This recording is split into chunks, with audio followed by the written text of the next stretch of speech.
안녕하세요. 캐나다의 유가데디입니다. 오늘 제가 하고 싶은 얘기는 이 캐나다 복지에 대해서 한번 얘기해 보고 싶은데요.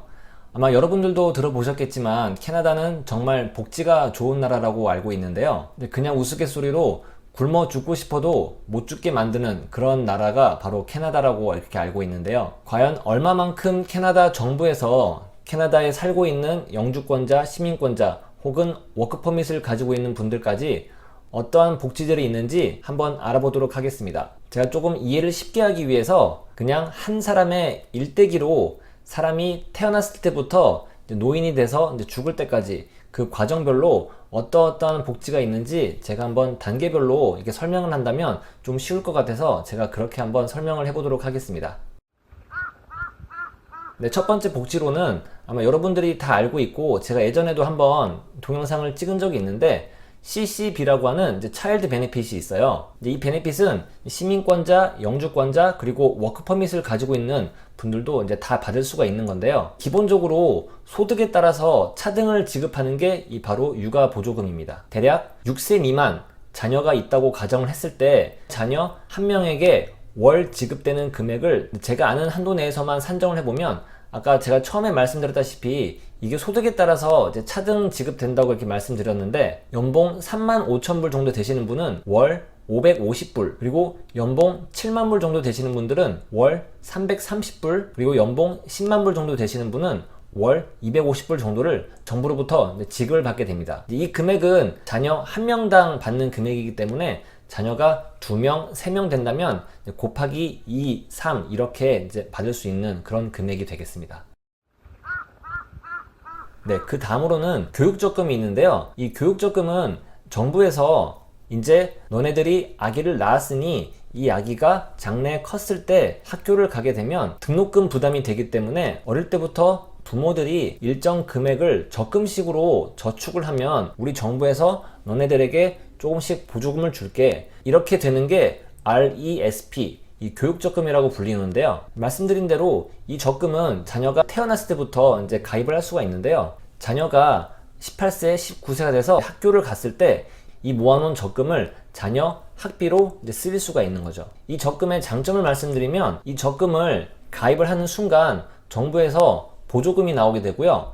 그리고 매달 100불 혹은 200불씩 적금식으로 돈을 넣을 때마다 정부에서 일정 금액의 돈을 추가로 보조를 해줘요. 그리고 이 보조금에서 끝나는 게 아니라 재원금, 그리고 정부가 주는 보조금, 그리고 이 금액에 대한 이자까지 이렇게 받게 되는 거기 때문에 자녀분들의 장래를 생각해서 이 적금을 드시게 되면은 나중에 큰 목돈이 들어가지 않아서 아주 괜찮은 옵션이 될 것 같습니다. 그리고 자녀가 18세, 19세 그때 대학을 갈 수도 있지만 더 늦게 대학을 갈 수도 있는 부분이잖아요. 이 RESP 교육적금은 자녀가 19세, 20세 때 쓰지 않고 30대 중반까지 그거를 가지고 있다가 자녀가 원하는 그 시기에 학교를 갈 때 그때까지 이 금액은 저희가 가지고 있는 금액이기 때문에 언제든지 자녀분이 원할 때 그렇게 쓸 수 있는 그런 장점도 있는 것 같습니다. 그리고 이 단순히 교육적금을 달달이 똑같은 금액을 불입을 할 수 있지만 이 교육적금 자체를 다른 식으로 투자를 할 수도 있는데요. 이거는 부모님들의 성향에 따라서 안정형으로 갈지 아니면 공격형, 투자형으로 갈지 본인의 선택에 따라서 할 수 있는 부분이기 때문에 만약에 나는 안정형을 원한다 그러면 매달 100불, 200불씩 불입을 하면 되는 거고요.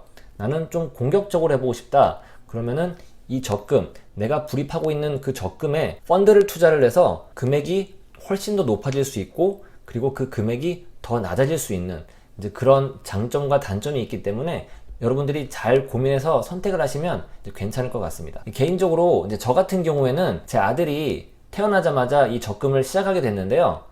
제가 달달이 100불 정도를 6년 동안 지금까지 넣었습니다. 원금을 계산해보면 원금은 약 7,200불 정도 되는데요. 제 통장에 지금 찍혀 있는 돈은 거의 정확히 10,000불 정도가 통장에 찍혀 있습니다. 저는 공격적인 성향이 좀 아니어서 그냥 안정형으로 택해서 이 RESP 적금을 해왔는데요. 계산해보면 약 2,800불 정도의 추가 금액이 제 통장에 모여진 것 같습니다. 그리고 다음 복지로는 이제 출산 비용을 얘기를 할 수가 있는데요. 아마 여러분들도 아시겠지만 캐나다는 의료가 무료인 나라거든요. 그래서 이 캐나다에서 영주권자, 시민권자 혹은 워크 퍼밋을 가지고 있는 분들도 여기서 자녀를 낳게 되면 모든 진료 비용, 그리고 초음파 비용, 심지어 아기를 낳는 분만 비용까지 모든 게 돈 한 푼 들이지 않고 무료로 캐나다에서 자녀를 낳을 수 있는 그런 복지 혜택이 있습니다. 저의 경우만 들어도 제 아들을 토론토에서 처음 낳았을 때 저희가 처음부터 끝까지 이제 낸 돈은 약값이랑 그리고 이제 아기를 낳을 때 병원에 입원한 하루 정도의 입원비 약 100불 정도가 나왔는데요. 그 100불과 약값을 제외하고는 모든 비용이 거의 무료여서 이 출산 비용에 대한 부분은 정말 좋은 복지가 아닌가라고 저는 개인적으로 생각하고 있습니다. 한국에서는 이제 출산을 하면 며칠 정도 병원에서 입원을 하다가 그리고 산후조리원 그런 곳에 간다고 저는 알고 있는데요. 캐나다에서는 보통 아기를 낳으면 이제 하룻밤 정도만 병원에서 머물고 대부분은 이제 그 다음날 퇴원을 해서 이제 집에서 조리를 하는 게 일반적이라고 그렇게 알고 계시면 될 것 같습니다. 정말 어떻게 산모를 하루 만에 이제 퇴원을 시키는지 저는 그게 아직도 참 이해가 잘 안 되지만 제 와이프랑 같은 날에 낳았던 모든 산모 역시 똑같이 이제 하룻밤만 병원에서 지내고 다 퇴원을 했거든요. 참 그런 것을 보면 좋기도 하지만 약간은 매정한 면도 있지 않나 라는 생각을 좀 하게 됩니다. 그렇게 태어난 아기가 자라서 이제 유치원에 들어갈 나이가 되면 유치원은 제가 예전 영상에도 말씀드렸겠지만 캐나다 유치원비는 상당히 금액이 비쌉니다. 하지만 이거 역시 가정의 소득에 따라서 정부로부터 지원금을 받을 수 있는 그런 제도가 있는데요. 토론토 같은 경우에는 유치원 비용이 정말 상당히 비싸서 싼 곳은 1000불부터 비싼 곳은 이제 2000불이 넘는 곳까지 정말 다양하게 있고, 그리고 더 중요한 건 비싸든 안 비싸든 자리를 잡는 게 더 힘든 게 사실입니다. 그래서 자리를 잡아서 그 육아 보조금을 받는 것도 정말 힘든 거라서 만약에 여러분들이 정말 국가에서 주는 그 유치원 보조금을 받으시고 싶으시면 빠른 시일 내에 미리 신청을 해 놓으신다면 제가 말씀드린 유치원 보조금도 잘 받을 수 있지 않나 라고 저는 생각하고 있습니다. 그리고 유치원을 다닐 때 가장 애들이 많이 아프고 그렇잖아요. 여기 캐나다에서는 당연히 모든 의료도 무료이기 때문에 아파서 병원에 가든 아니면은 수술을 받든 캐나다에서는 그 모든 게 무료로 진행이 되고 있습니다. 네, 그리고 첫째가 무럭무럭 자라서 초등학교에 입학을 하고, 그리고 어머니가 이제 둘째를 가졌다고 가정을 했을 때 어머니가 회사를 쉬고 육아휴직을 가게 되잖아요. 그러면 이 육아휴직에 대한 정부의 베네핏도 있는데요. 일반적으로는 자기가 평소에 받던 급여의 55%까지 받을 수 있고, 그리고 지급받는 횟수도 1년 혹은 2년 둘 중에 하나로 선택을 해서 받을 수가 있고요.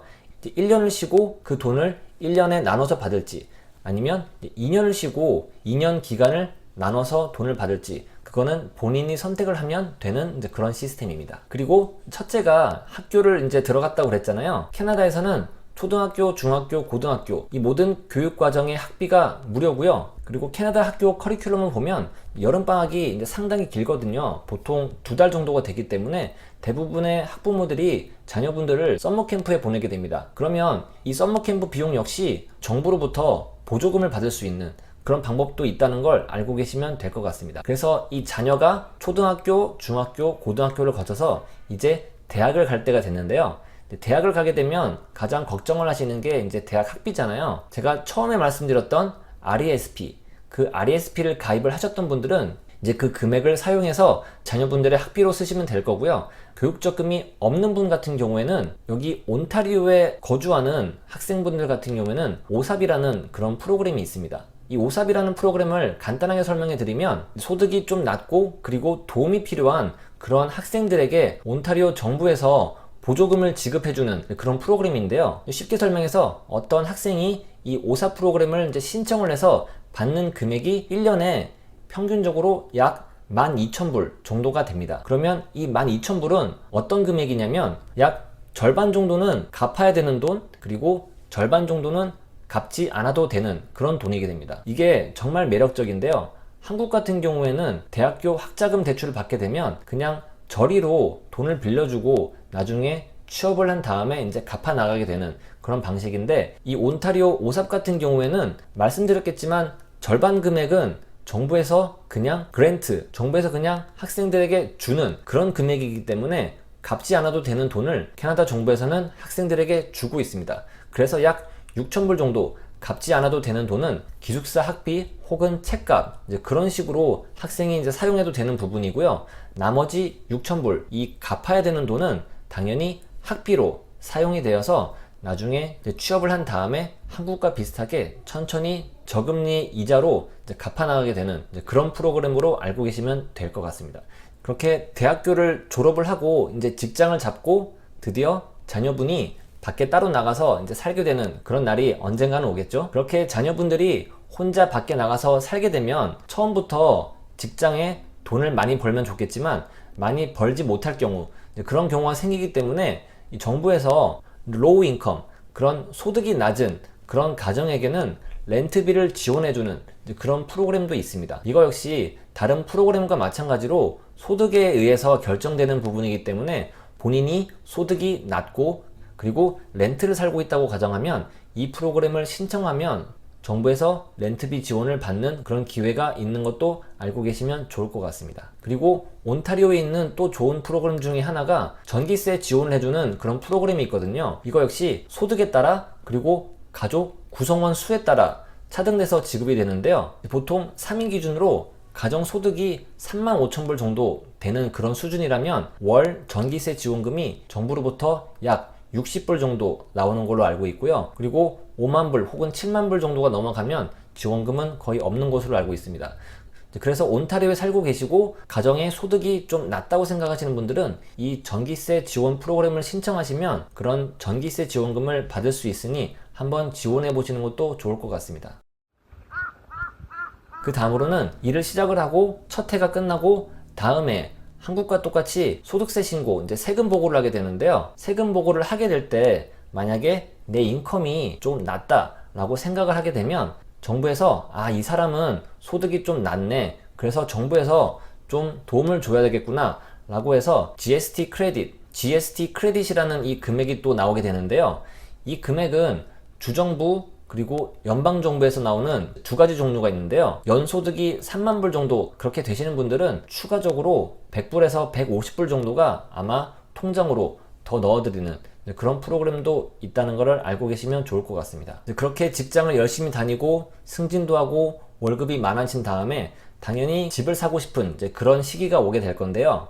캐나다에서는 첫 집을 구매하는, 여기서 말하는 퍼스트 홈 바이어에게는 많은 세금 혜택을 주고 있습니다. 예를 들어서 어떤 사람이 열심히 일을 해서 토론토에 5억짜리 집을 산다고 한번 가정을 해볼게요. 일반적으로 이제 5억짜리 집을 사게 되면은 국가에 내는 세금이 약 13,000불 정도가 되거든요. 그런데 생애 처음으로 집을 구매하는 그런 바이어에게는 13,000불을 다 내지 않고 거기서 무려 약 8,500불 정도의 세금을 감면을 해줍니다. 그런 첫집 구매자한테 해당되는 그런 혜택도 있음을 알고 계시면 나중에 여러분들도 집을 구매를 했을 때 많은 도움이 될 것 같습니다. 네, 그리고 드디어 마지막인데요. 이 마지막은 여러분들도 아마 궁금해 하실 것 같은데 국가에서 여러분들에게 주는 정말 마지막 복지 혜택인 연금, 펜션 플랜을 들 수가 있겠습니다. 연금을 받기 위한 최소한도의 기준은 이 캐나다에서 최소 10년간 거주를 하는 그런 의무 거주 기간이 있고요. 그리고 영주권 시민권자 이상이 되어야만 받을 수가 있는 그런 복지 혜택입니다. 이 연금에 대한 계산은 정말 동영상 하나를 따로 만들어서 얘기를 해야 될 정도로 좀 복잡해서 여기서는 제가 간단한 예를 하나만 들어보도록 하겠습니다. 우선은 제가 앞전에 말씀드린 의무 거주 기간 10년, 그리고 영주권자, 시민권자, 그리고 내가 만 65세가 정확하게 되었을 때 그때 받을 수 있는 금액은 약 1,400불 정도라고 보시면 될 것 같습니다. 이 금액은 한 사람에 대한 금액이고요. 그리고 만약에 부부가 같이 거주하고 있으면 2,800불을 받는 게 아니고요. 2,800불에서 좀 낮은 그런 금액을 받게 됩니다. 그런데 만약에 부부가 따로 거주를 하고 계신다면 1,400불, 1,400불 이런 식으로 2,800불을 받을 수 있게 되고요.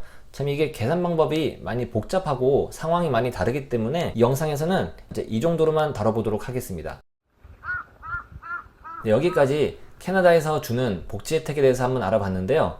대부분의 복지 혜택들이 제가 말씀드린 것과 같이 소득에 따라서 차등 지급되는 거기 때문에 어떤 분들, 즉 돈을 많이 벌거나 연봉이 높으신 분들은 이제 제가 말씀드린 그런 혜택을 거의 다 못 받으시는 분들도 계실 거고, 연봉이 작으신 분들은 아마 대부분 혜택을 받으실 거라고 저는 생각을 하고 있습니다. 그래서 하나하나 계산을 해보면 여러분들이 태어났을 때부터 나중에 노인이 됐을 때까지 정부로부터 받는 금액이 어마어마하다는 것을 알 수가 있는데요. 정말 이런 걸 봤을 때 정말 캐나다가 복지가 좋은 곳이구나, 그리고 여기에 이민을 해서 살만한 가치가 정말 있는 것이구나 라는 것을 다시 한번 느끼게 해줄 수 있는 그런 이유가 충분한 것 같습니다. 오늘 영상은 여기까지고요.